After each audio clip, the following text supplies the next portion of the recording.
ሴቶች ኦርቶዶክሳውያን ልናስተካክላቸው የሚገቡ መሰረት የሌላቸው ነገር ግን በልማድ የምናደርጋቸው 4 ነገሮች እነግራችኋለሁ።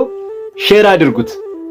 አንደኛ በስመ አብ ወወልድ ወመንፈስ ቅዱስ አሃዱ አምላክ። ይሄ የምንስመው እጃችን የምንስመው ነገር ከየት የመጣ ነው? ካማተብን በኋላ እጃችን። ሁለተኛ በስመ አብ ወወልድ ወመንፈስ ቅዱስ አሃዱ። ምንድነው ይሄ አውራጣት? ችርስ ነው? አይደረግም። በትክክል መስቀልያ መስራት፣ ከማማተባችን በፊት መስቀልያ በደንብ አድርገን መስራት በዚህ መልኩ። ሶስተኛ ሴቶች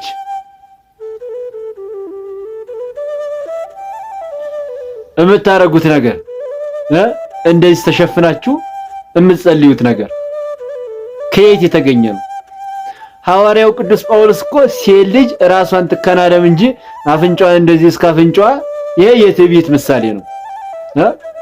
ይሄ እንደዚህ አይደረግም። ስለዚህ ሴቶች አስተካክሉ። ይሄኛው ወደ እንትና ጋ ነው። አራተኛውን ከመናገሬ በፊት ፎሎ ካላደረጋችሁ ቤቱን ፎሎ አድርጉ። ላይክ ካላደረጋችሁ ላይክ አድርጉ። 5 ሰከንድ ልስጣችሁ።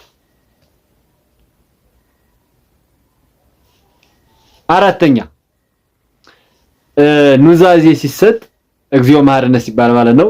ልክ አንዳንዶቻችን እግዚኦ መሐረነ ሲባል ቁጭ ብለን እኮ ነው እግዚኦ መሐረነ ክርስቶስ፣ እግዚኦ መሐረነ ክርስቶስ፣ እግዚኦ መሐረነ እንልና ልክ እግዚአብሔር ይፍታ ሲባል ብድግ እንላለን። እግዚኦ መሐረነ ሲባል ቁጭ ብለን እግዚአብሔር ይፍታ ሲባል ብድግ። ምንድነው? ኖር ነው።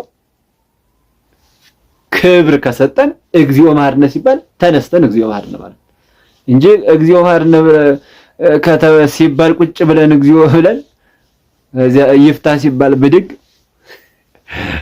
ይቀጥላሉ እንደዚህ አይነት ነገሮች። ፎሎ አድርጉ።